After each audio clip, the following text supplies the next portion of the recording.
Estudaremos nesse módulo as reações de substituição, eliminação e oxidação em aletos de alquila.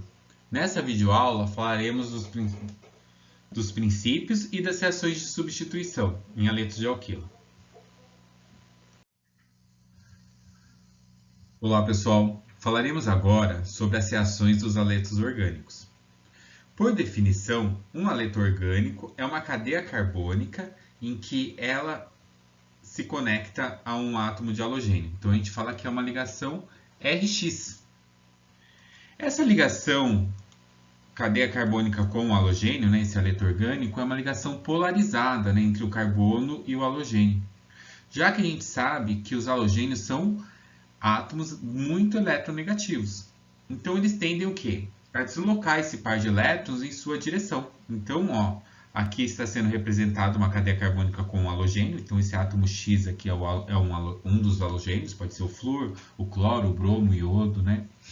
O astato ele não é muito comum, já que ele é radioativo. Então, ele por ser mais eletronegativo, ele vai ter uma densidade de carga negativa aqui, e o carbono, né, vai ficar deficiente de elétrons. Então, a cadeia carbônica, por ser deficiente de elétrons, vai funcionar como um eletrófilo. Logo, as reações que nós teremos serão reações com nucleófilos e bases. Quais são os tipos de reações que a gente vai ter aí para esses compostos? A reação de eliminação, a de substituição e oxirredução. Bom, a reação de eliminação, a gente vai ter o quê? Vai ter o rompimento da ligação do halogênio da ligação do halogênio com o carbono, assim como a eliminação de um hidrogênio beta. O que é esse hidrogênio beta? Esse hidrogênio beta é do carbono vizinho, ou seja, do carbono adjacente ao carbono que está ligado ao halogênio. Então, esse aqui é o carbono alfa, que é o carbono que está ligado ao halogênio. Esse aqui vizinho vai ser o carbono beta. Logo, seus hidrogênios serão hidrogênios betas. Quando há o rompimento dessas duas ligações, do halogênio e do hidrogênio, ocorre a formação de uma insaturação entre os carbonos. E a eliminação desses grupos leva a um produto aí insaturado. Já a substituição, nós teremos o quê? Um nucleófilo ocupando ou substituindo o halogênio na cadeia carbônica. Essas são as reações mais comuns. Nós veremos, mas não com muitos detalhes, a reação de oxirredução, em que um metal ele pode substituir o halogênio ou ele pode ficar entre a ligação do halogênio e do carbono, tá? Como está sendo mostrado aqui. Essas são as reações principais aí. E aí nós veremos os mecanismos envolvidos aí. Bom, veremos primeiramente a reação de substituição nucleofílica. Então, como o nome diz, a gente vai ter o quê? A substituição de um grupo por outro. Essa substituição ela chama nucleofílica porque vai ser um nucleófilo que vai substituir. Esse grupo que está em azul é o nosso nucleófilo, né? E aí ele possui ou um par de elétrons não compartilhados com uma carga negativa, ou é uma espécie neutra com um par de elétrons não compartilhados. O em vermelho, que é o meu halogênio, é o meu grupo abandonador, ou seja, é o grupo que vai sair, né? Ele vai sair da molécula. E a gente diz o quê? Que esse grupo abandonador é um nucleófilo, né? Porque ele vai sair com um par de elétrons não compartilhados e também o quê? Às vezes com a carga negativa. Então ele é mais fraco do que o nucleófilo que está atacando a molécula. Depois a gente vai definir melhor o que é um nucleófilo, o que é uma base.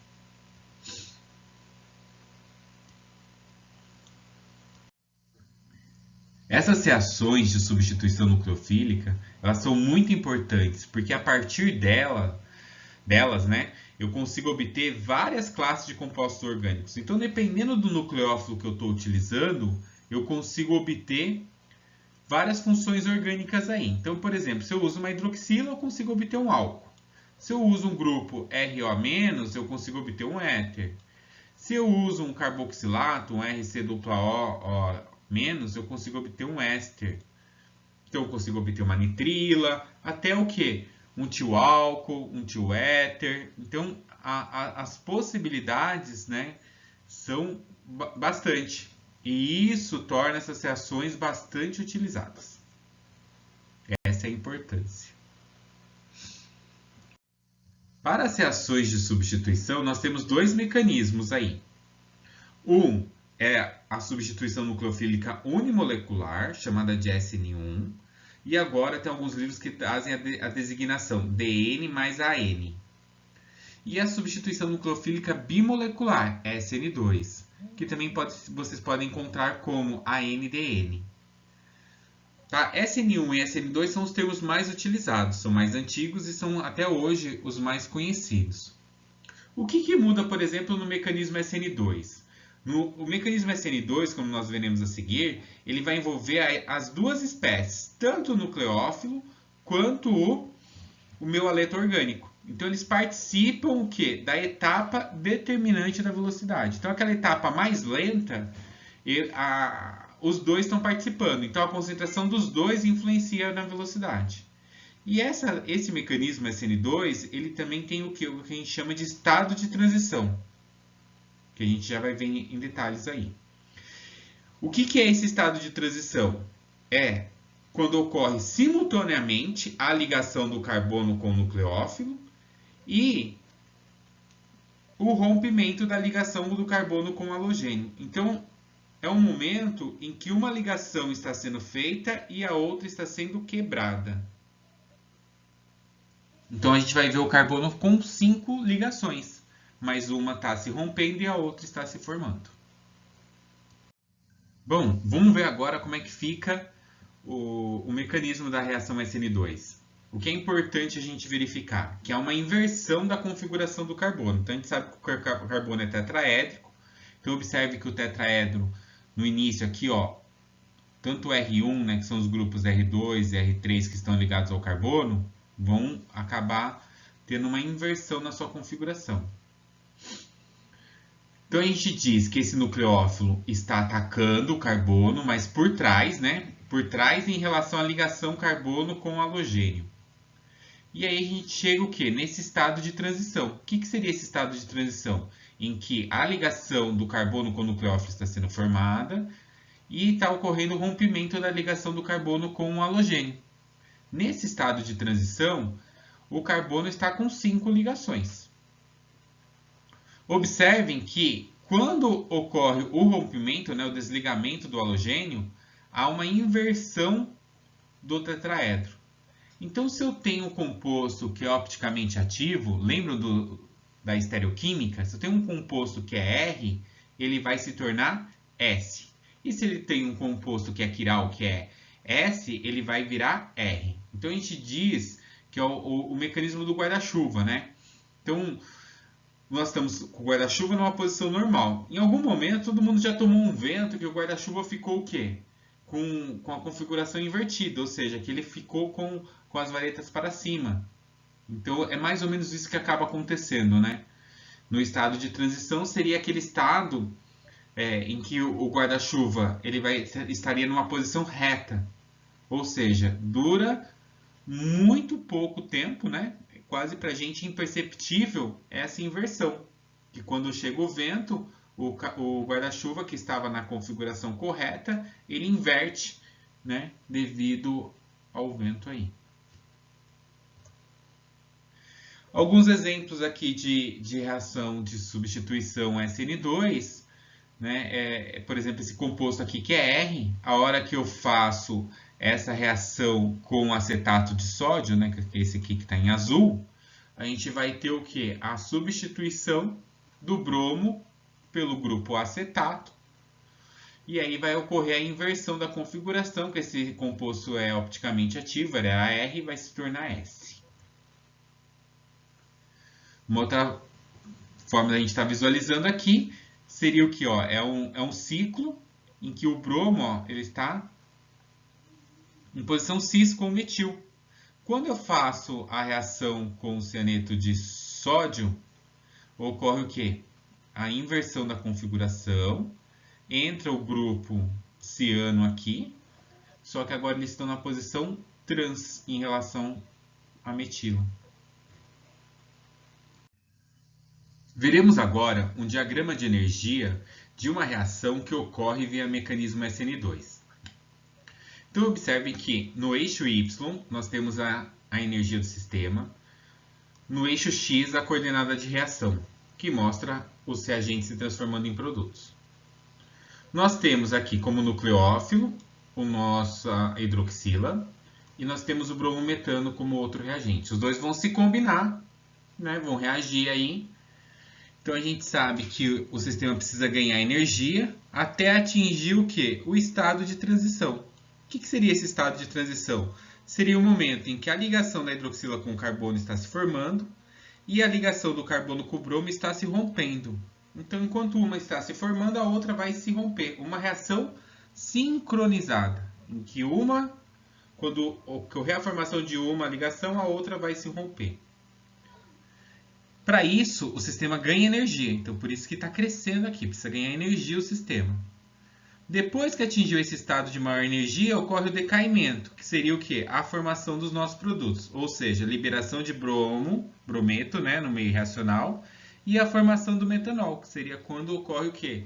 A inversão da configuração. Observe que o tetraedro agora, ó, está apontado para o outro lado. Vamos ver agora os detalhes do mecanismo SN2. Então, primeira coisa, ele ocorre em uma etapa só, sem a formação de intermediários, ou seja, uma reação sincronizada, em que quando entra um grupo, o outro vai sair. Então, a ligação do grupo abandonador é rompida ao mesmo tempo em que a nova ligação com o nucleófilo ela é formada. O estado de transição é como se fosse a metade do caminho entre o material de partida, ou seja, dos meus reagentes, se transformando no produto, ou nos produtos. A ligação com o nucleófilo está parcialmente formada no estado de transição e a ligação com o grupo abandonador está parcialmente rompida. E essa energia necessária para fazer essa quebra, né, da ligação carbono com o grupo abandonador, ela é suplantada, ou seja, eu acabo utilizando essa energia para a formação simultânea do quê? Da ligação do carbono com o nucleófilo. Em termos de orbitais, o orbital P do carbono é como se ele tivesse com ligações parciais, ou seja, né, no estado de transição, o orbital P do carbono ali do meio, ele vai compartilhar o par de elétrons entre a antiga e a nova ligação. Então vai ficar com um ângulo de 180, como se estivesse em linha reta. Então ele está ali com cargas parciais, em que em determinado momento ela vai ficar com o carbono com a ligação com o nucleófilo. E aí ele quebra a ligação com o grupo abandonador. Então após esse estado de transição, o grupo abandonador é expelido, ele sai. E o carbono fica de novo o quê? Tetracoordenado. Veremos agora os fatores que favorecem esse mecanismo SN2. O primeiro deles é referente ao nosso aleto orgânico. Então, se o meu aleto ele apresenta grande impedimento estérico, ele é muito volumoso, a reação é prejudicada. Quanto menos impedimento, maior é a velocidade e mais reativo é o meu substrato, o meu aleto orgânico. Então, os aletos metílicos, né, que só tem um carbono, ou o primário está ligado somente a um carbono, são mais reativos. Aí eu consigo também fazer uma reação por esse mecanismo com um aleto secundário, porém é muito difícil com o aleto terciário, porque o terciário ele apresenta um impedimento estérico muito grande. Então, quanto menos impedido, mais reativo é o meu aleto orgânico. Em relação ao tipo de solvente, então são considerados que favorecem esse mecanismo solventes polares apróticos. Então vamos entender o que seria um solvente polar aprótico. Essa designação de solvente é todo líquido, né, ou qualquer substância que pode solvatar a outra e esteja em maior quantidade. Polar ou apolar. Uma substância polar é aquela que apresenta o quê? Momento dipolar diferente de zero, possuindo ligações o quê? polarizadas. Um solvente apolar, ele vai apresentar o quê? Ligações apolares ou com caráter muito pouco polar. Então, por exemplo, em hidrocarbonetos, em que só tem carbono e hidrogênio, são solventes apolares, como hexano, ou que apresentam um momento dipolar igual a zero, como o tetracloreto de carbono. E o que significa aprótico? Né? Um solvente prótico significa que eu tenho um hidrogênio ligado covalentemente a um átomo bastante eletronegativo, como flúor, oxigênio e nitrogênio. Aprótico significa o quê? Que eu não tenho esse hidrogênio ligado covalentemente. Então, observem, ó, NN-dimetilformamida, conhecido como DMF. Nós temos aqui, ó, o oxigênio e o grupo e o nitrogênio. Nenhum desses dois átomos bastante eletronegativos estão ligados, tem algum hidrogênio ligado diretamente a ele. Então, ele é um solvente o quê? Aprótico. O DMSO, dimetilsulfóxido, também, ó, pode ver que o oxigênio não tem o quê? Hidrogênio ligado covalentemente a ele. Mesma coisa com o DMA, que é dimetilacetamida, como o HMPA, que é o hexametilfosfamida. Um outro fator que favorece esse mecanismo é a força do nucleófilo, ou seja, quanto mais forte, mais rápida será a reação. Então, observem esses grupos carregados negativamente. Tanto a hidroxila quanto o grupo RO-, eles vão ser o quê? Mais fortes do que os não ionizados, ou seja, os não carregados. Então, sempre que eu comparar os grupos carregados com os não carregados da mesma espécie, então, por exemplo, água com hidroxila, né? Ou seja, que ele está sem o hidrogênio associado, ele acaba, por estar carregado negativamente, ele acaba sendo mais forte. E aí, em relação à mesma força, tanto o fluoreto é mais forte do que o cloreto, que é mais forte que o brometo, que é mais forte que o iodeto. Agora, um outro fator que cai, a gente tem a força do nucleófilo, a força de quem vem fazer o ataque. A mesma coisa vai ser interessante de saber do grupo que vai abandonar, ou seja, o grupo que vai sair do haleto orgânico, né? Quanto melhor for esse grupo, mais rápida é a reação. Um bom grupo abandonador é aquele que quando ele sai, né, ele fica com a carga negativa, ele fica com o par de elétrons, ele consegue se estabilizar com aquela carga negativa. Então, nesse caso, quanto mais fraca, né, essa base está saindo, ou seja, mais ele está estabilizando aquela carga negativa, melhor vai ser esse grupo abandonador. Então, o que a gente observa na série ali de cima, né, que tinha a força dos nucleófilos dos halogênios, né, que tinha flúor, cloro, bromo e iodo, vai ser a série ao contrário. O iodeto vai ser o melhor grupo abandonador, depois o brometo, o cloreto e o flúor. Isso se deve ao quê? Porque o flúor é o pior grupo abandonador porque ele é o mais reativo de todos. Bom, vamos falar agora do mecanismo SN1, conhecido também como DN mais AN. Ele é muito mais conhecido como SN1 porque é uma substituição nucleofílica unimolecular. E esse unimolecular é devido ao quê? A que a etapa determinante da velocidade ela é composta de somente a concentração de um deles, que é o haleto orgânico. Então, a primeira etapa, que é a mais lenta do processo, ela só está envolvida no nosso haleto orgânico. Mas o mecanismo apresenta o quê? Duas reações. Então, a diferença, SN2 ocorre em uma etapa só e está envolvido os dois reagentes, o nucleófilo e o haleto de alquila. No mecanismo SN1, ocorre em duas etapas o mecanismo, mas a velocidade é dependente somente da concentração do haleto.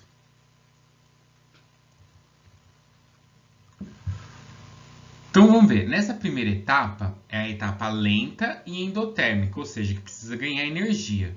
ocorre o quê? A cisão, a quebra heterolítica da ligação carbono-halogênio. Então, se a gente observar aqui, ó, nós vamos dar energia ao sistema até que ocorre o rompimento da ligação carbono-halogênio. Essa etapa é uma etapa lenta. Até quando ocorre o quê? Essa cisão, essa quebra, a formação do nosso carbocátion, que é um intermediário. E aí ocorre a liberação do halogênio aí carregado negativamente. Essa velocidade ela vai depender apenas da concentração do nosso haleto orgânico. Então, por isso que ela é chamada de unimolecular. A segunda etapa é rápida, ou seja, à medida que vai sendo formado o carbocátion, logo ele já vai sendo o quê? Consumido. Consumido por quem? Pelo nucleófilo. Então, vai ter o ataque do nucleófilo ao carbocátion. Observem o quê? Que a partir do carbocátion existem dois caminhos, né? Então, esse carbocátion ele está numa geometria trigonal plana, né? Ó, podem ver que ele tem 3 ligantes. Então, isso permite que o ataque seja pela frente ou por trás. E isso é importante porque se eu tiver com um composto que é opticamente ativo, né? Se meu reagente era R, a hora que ele chega no carbocátion, ele vai permitir esse ataque do nucleófilo pelas duas posições. Então, ele forma o quê? Uma mistura racêmica. Ou seja, uma parte do meu produto vai ser S assim, e uma outra parte vai ser R. Então, vai ter uma formação de um racemato aí. Essa etapa ela é bem rápida. Então, toda vez que é formado o carbocátion no meio, ele já vai ser consumido. E uma informação importante, se o meu nucleófilo ele for neutro, né, ele não estiver carregado negativamente, a gente vai ter uma terceira etapa que seria o quê? A perda desse próton que estava associado ao meu nucleófilo. Veremos agora os fatores que favorecem esse mecanismo SN1. O primeiro deles é em relação à natureza do substrato. Então, em relação ao meu haleto, né? Quanto mais estável for o carbocátion gerado, melhor será esse substrato. Então, a possibilidade de gerar um carbocátion estável favorece essa reação. Lembrando que o nosso carbocátion ele pode sofrer rearranjo, como a gente estudou anteriormente em outros módulos, em outras reações que envolviam a formação de carbocátion. Então, toda vez que tem carbocátion envolvido, se aquele carbocátion pode sofrer rearranjo, ele rearranja. Então, vemos o quê? Que há uma inversão aí. Ó. Os haletos terciários são muito reativos por esse mecanismo. Então, se eu tiver um haleto benzílico e alílico, né? Ou seja, que eu tenho um anel aromático ligado, ou um grupo alila que apresenta a ligação duplas, eles ajudam a estabilizar a carga positiva. Então, eles aumentam a estabilidade do carbocátion. E aí a gente tem os secundários, que também podem sofrer reações nesse mecanismo. E isso é muito maior do que em primários e metílicos, que dificilmente vão reagir por esse mecanismo.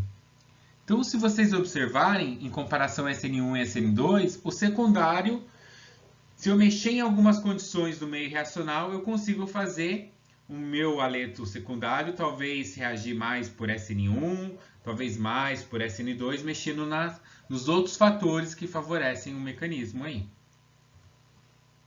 Em relação ao solvente, agora, ó, se tiver um solvente polar prótico, ele vai favorecer esse mecanismo. Por quê? Um solvente polar prótico ele possui tanto o dipolo positivo quanto o dipolo negativo bem distinto. Então, ele é bom para solvatar tanto cátions quanto ânions. Então, se ele solvata bem cátions, significa que ele ajuda a estabilizar o carbocátion. Se ele solvata bem ânions, significa que ele também vai o quê? Tirar a força da base. Porque quanto mais fraca é a base, menos vai fazer o que? Ele reagir por SN2. Lembra que SN2 queria uma base forte, o nucleófilo forte? Então, se ele tiver uma base fraca, favorece o que? SN1.